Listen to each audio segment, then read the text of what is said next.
Part 1: Incognito Billionaire. I never liked being called a billionaire. On paper, sure, my net worth had more zeros than I could ever spend in 10 lifetimes. But to me, money was just a tool, not a personality. I didn't grow up with it. I didn't inherit some empire. I built it, claw by claw, deal by deal, sleeping in broken-down apartments while dreaming of skyscrapers and resorts. And even now, after everything, I still preferred a simple life when I could afford it. No paparazzi, no endless interviews, no Forbes magazine covers. Just me, my work, and my wife, Emma. The first time I saw her, she wasn't dressed in jewels or designer clothes.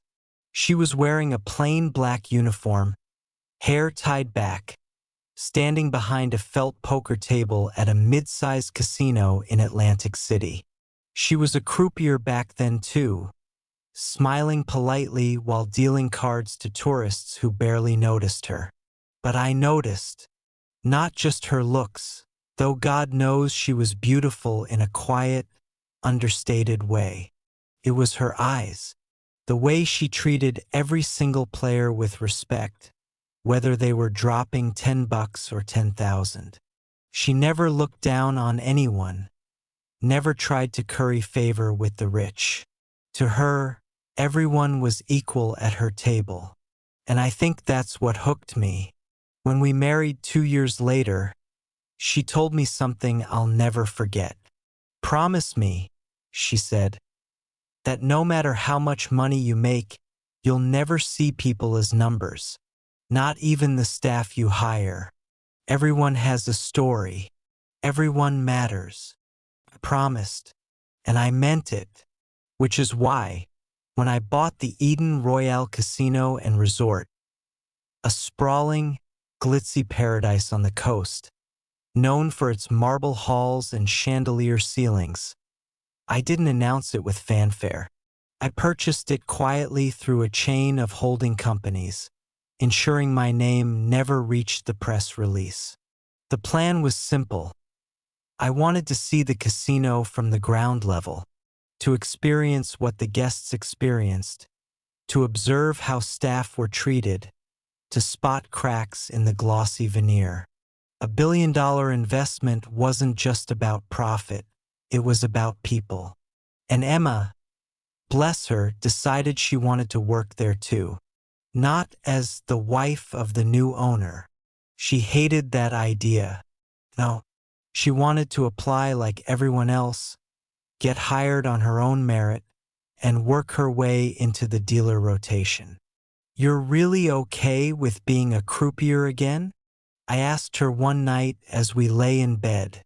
She smiled, turning toward me, her hair spilling across the pillow. "It's not about the money, Alex. You know that. I love the energy of the tables, the stories, the people. It makes me feel alive." I kissed her forehead. "Then that's what you'll do." And so, Emma became a dealer at the Eden Royale, just another employee among hundreds. No one knew she was my wife. No one knew I was the true owner. To the staff, she was a pretty woman with quick hands, sharp memory, and a calm demeanor. To the guests, she was just another smiling face behind green felt. To me, she was everything. The casino, the Eden Royale, was a beast. By day, the resort gleamed with luxury. Pools stretching like rivers, spas with gold-tiled saunas, and restaurants where a glass of wine cost more than a week's salary for most staff. By night, the casino came alive with its own heartbeat. The clatter of chips, the spin of roulette, the soft shuffle of cards, the buzz of hopeful gamblers chasing dreams. It was easy to lose yourself there. I spent my first week wandering anonymously. To most, I was just another mid-tier guest, dressed in casual shirts, sitting at low-stakes tables. Nobody suspected I had the deed to the entire building tucked away in a safe. What I was really doing was watching. I watched how the waitresses were treated by the floor managers. I watched how security spoke to intoxicated guests. I watched which staff smiled genuinely and which faked it. And of course, I watched Emma. She fit right in. I'd see her behind the blackjack table, hair tied neatly, her voice steady as she dealt cards with the kind of grace only experience gave. Players loved her. Some flirted. Some complained. She handled it all with poise. But I also noticed something darker. The general manager. The man in charge. His name was Richard Langford. Mid-50s. Expensive suits. Slicked back hair. A smile that never reached his eyes. He was the kind of man who loved the sound of his own voice and loved the power of reminding others who was in charge. I first saw him berating a janitor in the main lobby because a trash bin wasn't emptied fast enough. The poor man stammered apologies, bowing his head, while Langford sneered loud enough for guests to hear. Later, I overheard him bragging to some high roller about how he kept the staff in line. Heaven forbid they start thinking they're equals. He laughed. It made my blood boil, but I stayed quiet. Not yet. Emma hadn't noticed him much yet. She was too focused on her work. But I did. And something told me that sooner or later, Langford would cross a line with her. The night that changed everything. It happened on a Friday night. The casino was packed. High rollers filled the VIP lounge. Tourists crowded the slots, and the energy was buzzing like static in the air. I was sitting at a low-stakes poker table, nursing a whiskey I barely sipped, keeping one eye on the game and one eye on Emma. She was dealing at one of the blackjack tables near the center. Her table was busy, a mix of tourists and one particularly loud man in a white linen suit. I recognized him. A high-stakes regular from Dubai, known for his arrogance. The kind of man who tipped big only when he won and blamed dealers when he lost. And he was losing. Badly. From my seat, I could hear snippets of his voice, sharp and rising. "This is ridiculous," he barked. "You're cheating me.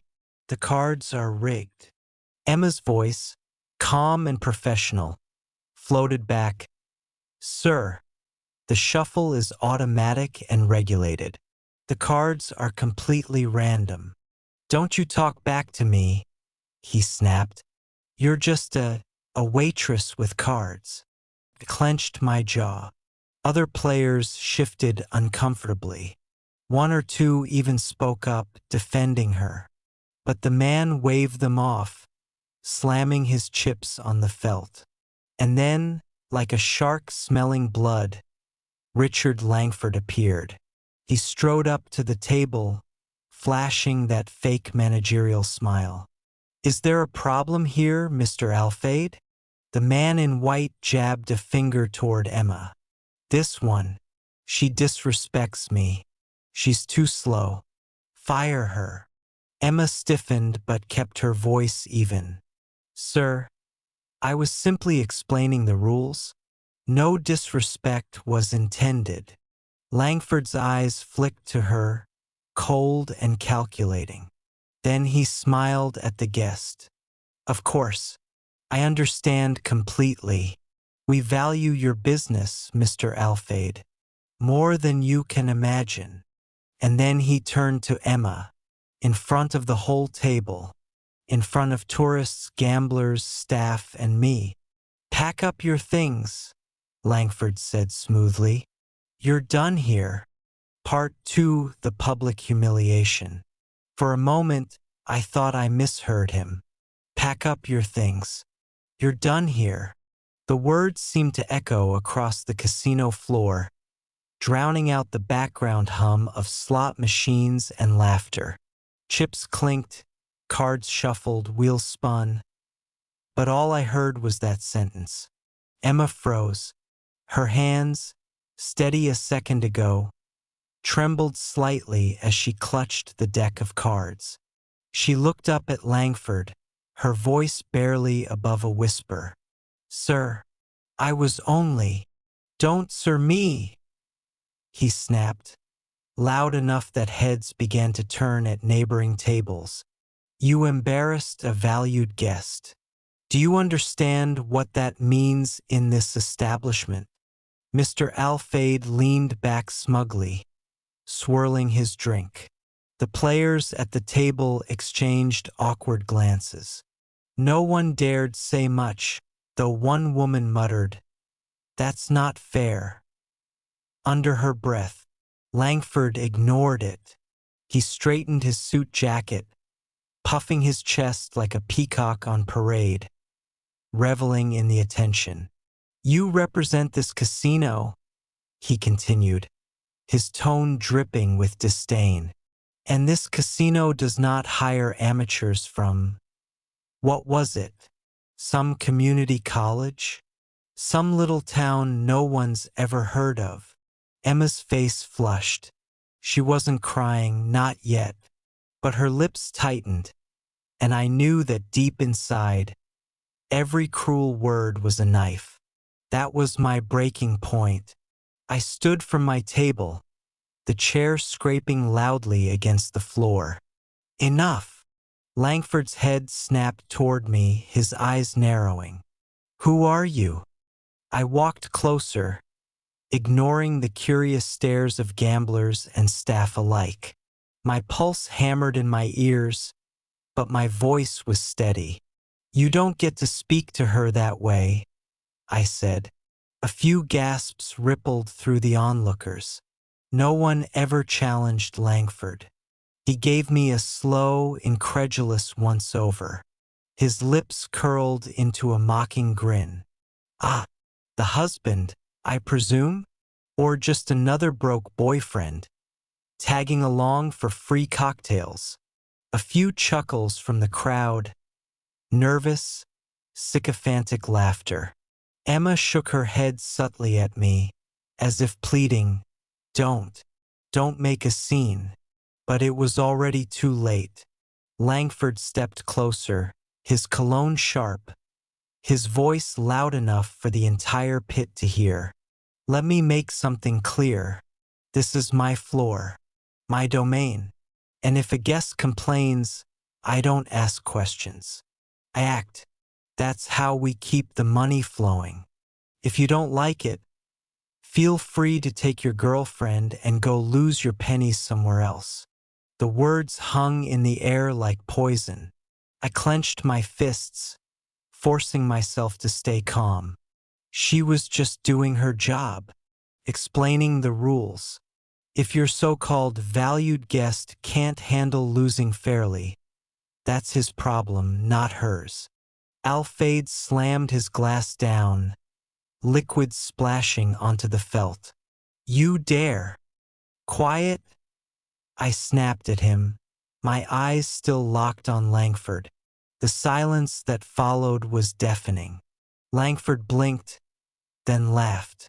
Not a belly laugh, a sharp, cutting laugh meant to humiliate. "Oh, this is rich. Really, it is. A nobody gambler standing up to me. Do you have any idea who I am?" I tilted my head. "Do you?" That wiped the smirk off his face for half a second. Just a flicker. Then it returned even crueler. "Security," he barked, waving toward two guards nearby. "Escort this clown out before he embarrasses himself further." The guards hesitated. They weren't sure what to do. Maybe it was the way I stood. Maybe it was something in my tone. But they didn't move right away. "Don't just stand there," Langford snapped. "Throw him out." Emma finally spoke, her voice cracking. "Please don't. He didn't do anything wrong. If you want to punish someone, punish me. But punish you? Langford cut her off, his grin widening. Sweetheart, getting rid of you isn't punishment. It's housekeeping. This casino is a palace. We don't need trash in the picture. The crowd gasped. Emma's face went pale, her eyes shimmering.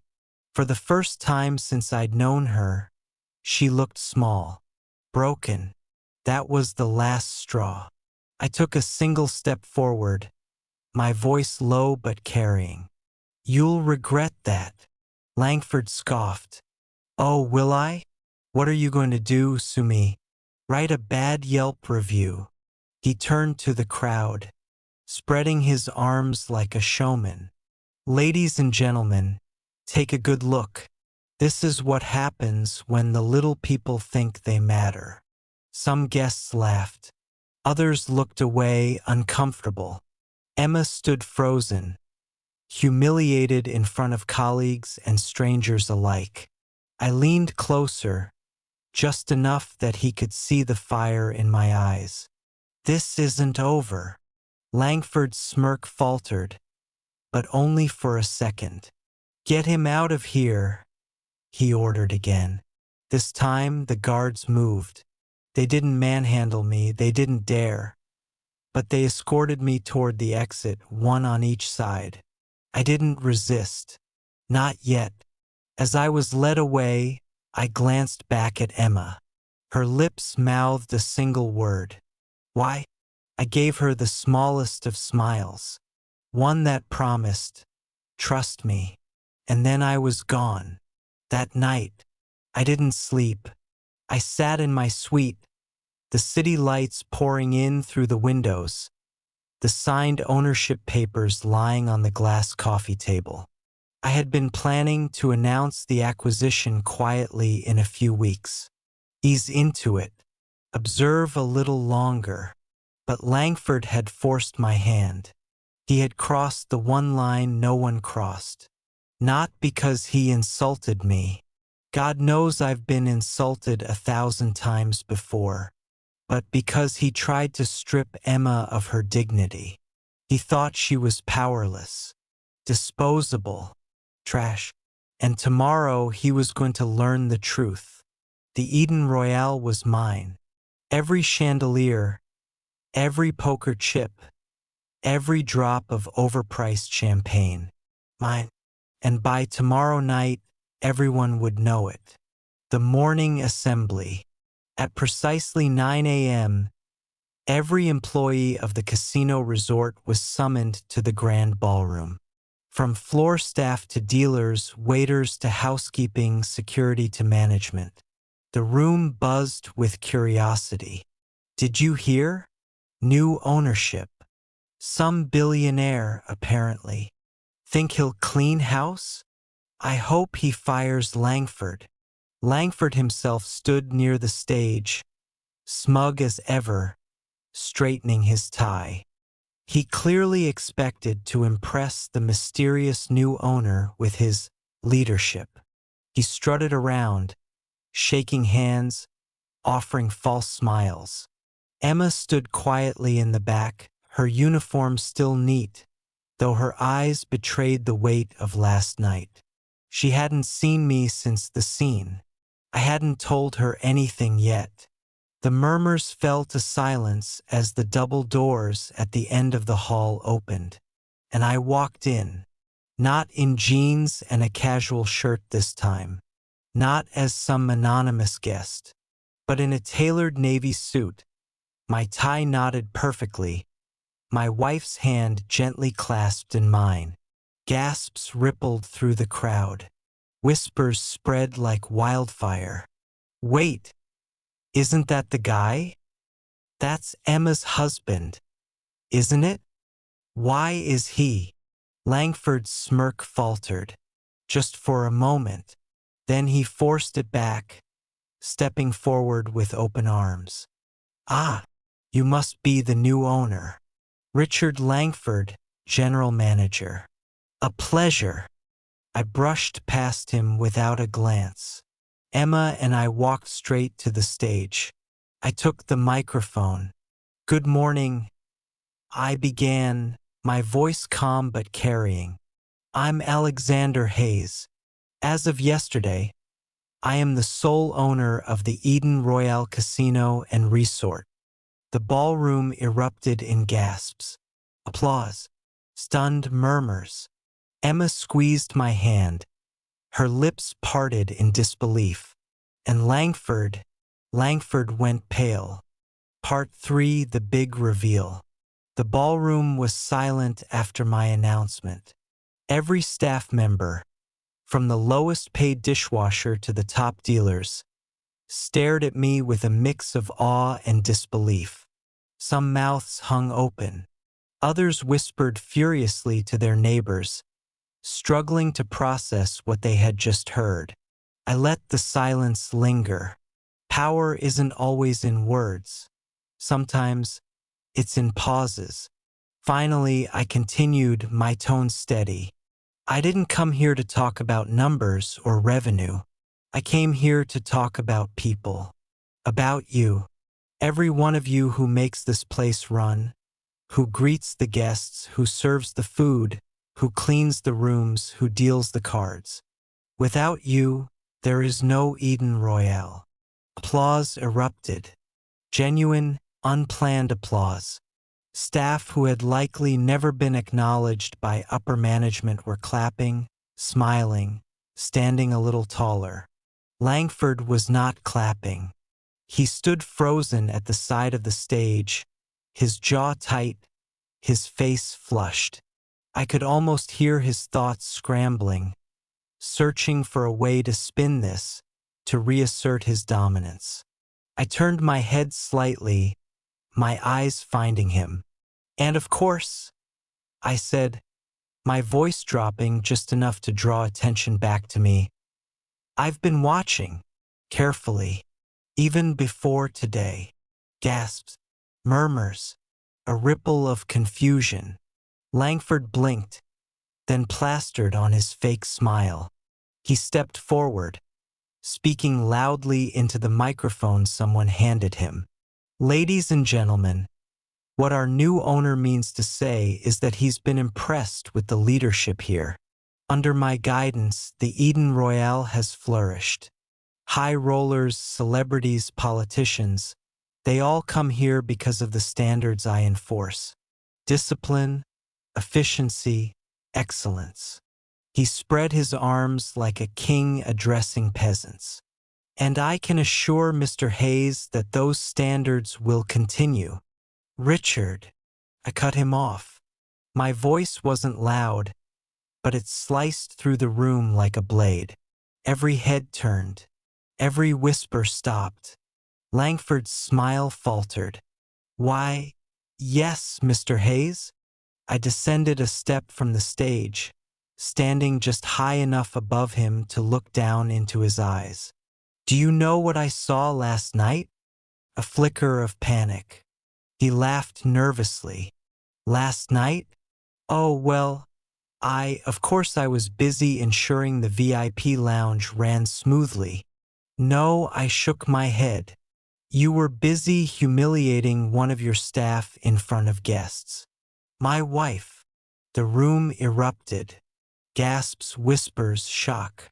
Some covered their mouths.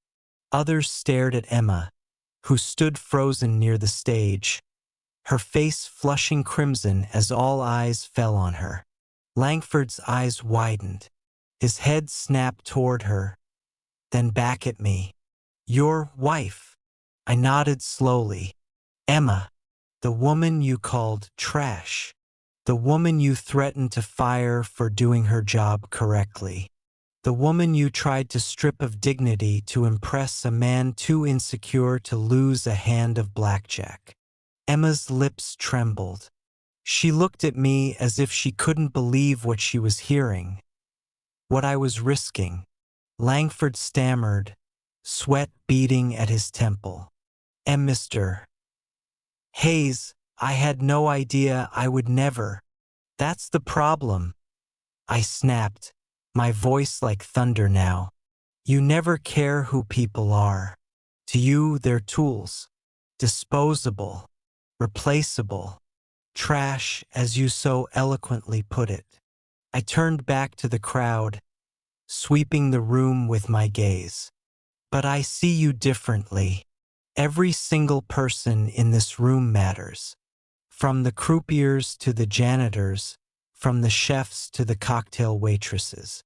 Without you, this building is just marble and lights. You give it life.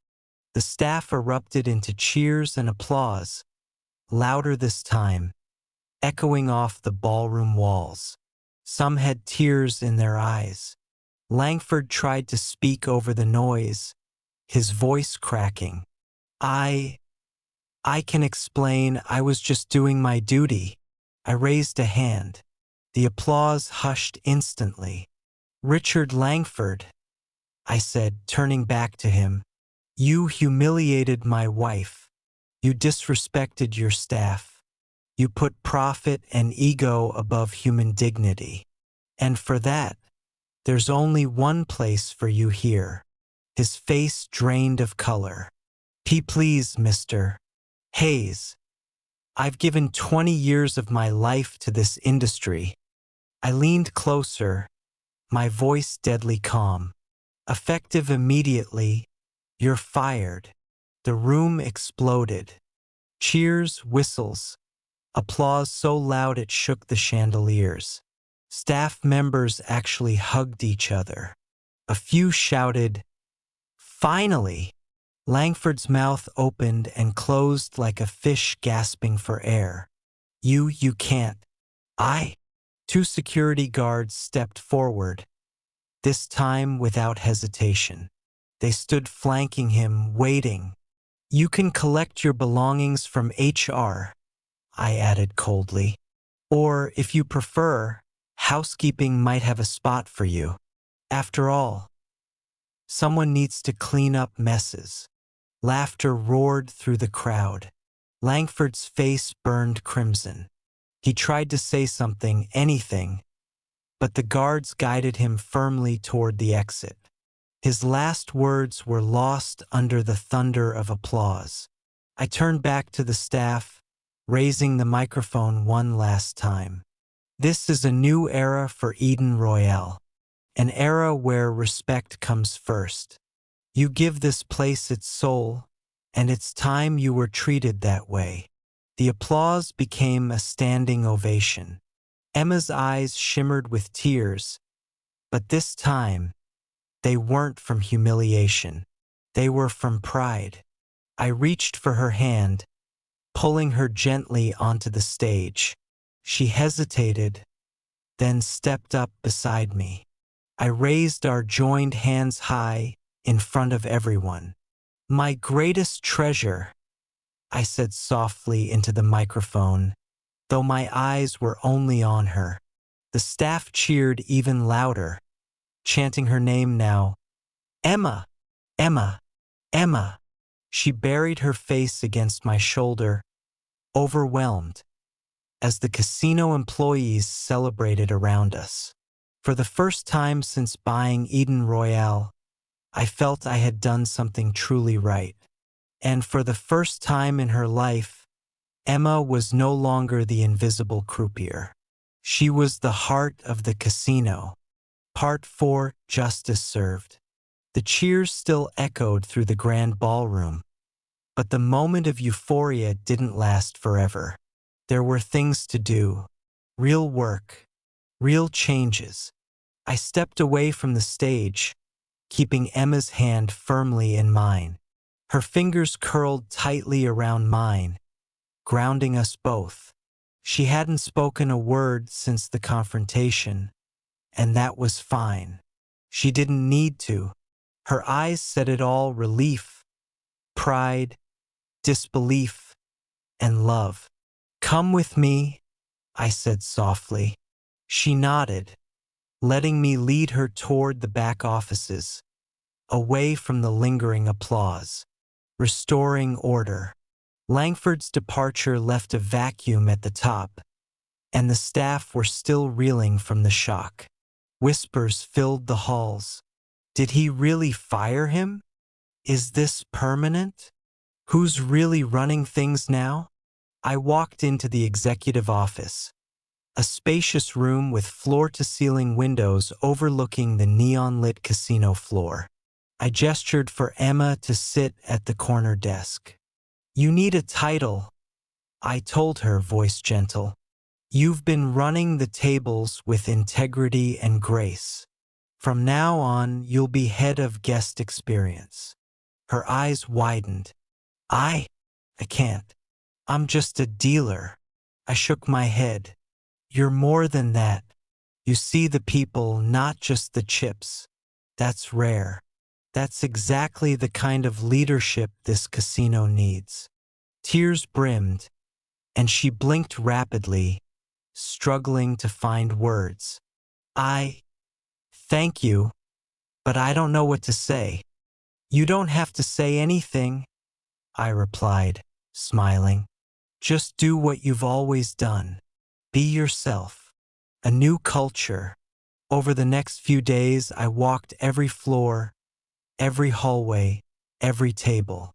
Staff greeted me with cautious optimism at first, but soon the atmosphere began to shift.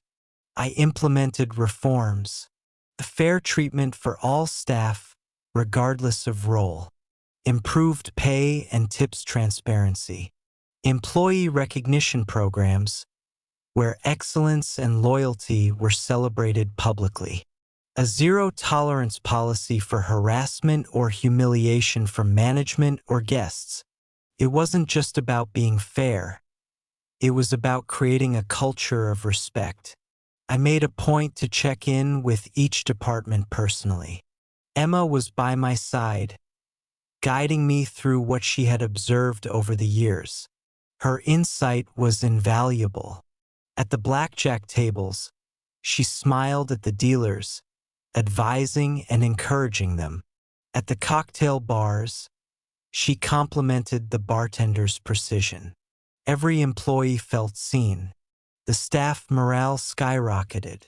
For the first time, I felt the pulse of the casino not as a profit center, but as a living, breathing organism.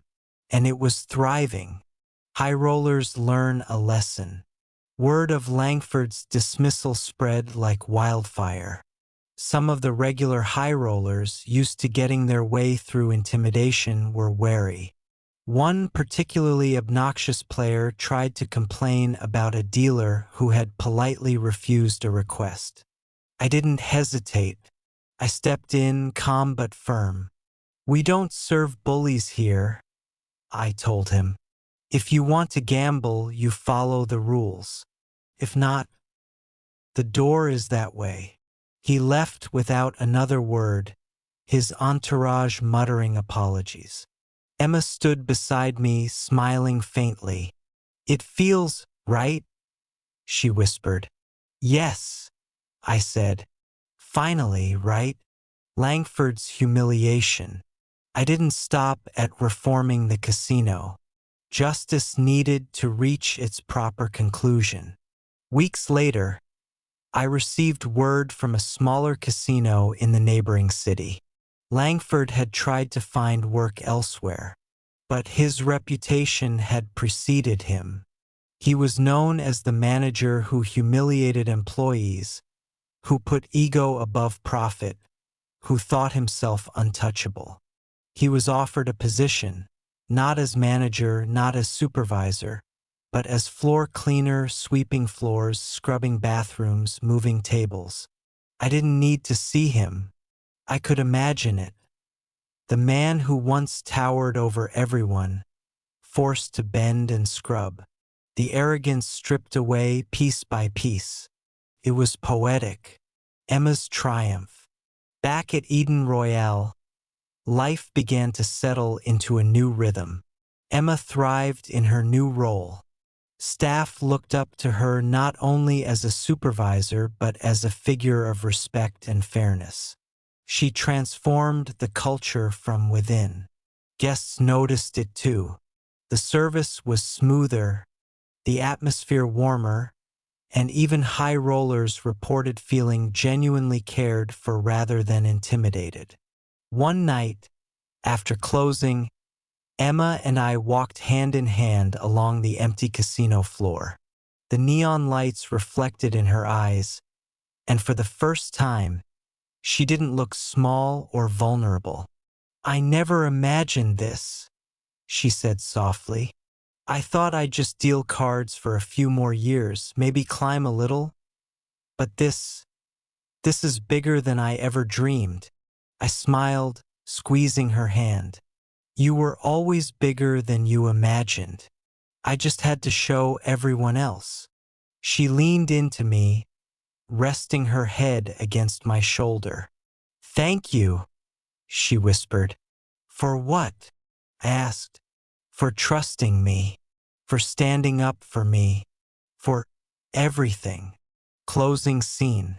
The Eden Royale buzzed with life around us, the sound of chips, laughter, and music filling the air. Staff moved with purpose and pride. Guests were happier, more engaged, and the atmosphere had shifted from cold efficiency to genuine warmth. And at the top of it all, Emma and I stood together, no longer hiding, no longer silent. The world had seen her strength, and I had ensured that those who tried to diminish her learned their lesson. As we left the floor, the staff waved, cheering. Emma's smile was radiant, her confidence undeniable. I looked at her, proud and in awe. "We did it," I said. "No," she replied, laughing softly. "You did it. I just got to be part of it." We walked into the night, the lights of the Eden Royale casting long shadows behind us. A palace of fairness, respect, and love, built not on arrogance, but on loyalty, courage, and integrity. And somewhere in the city, Richard Langford was sweeping floors, a humbled man, while the woman he once humiliated thrived, celebrated, and loved. Justice finally had been served.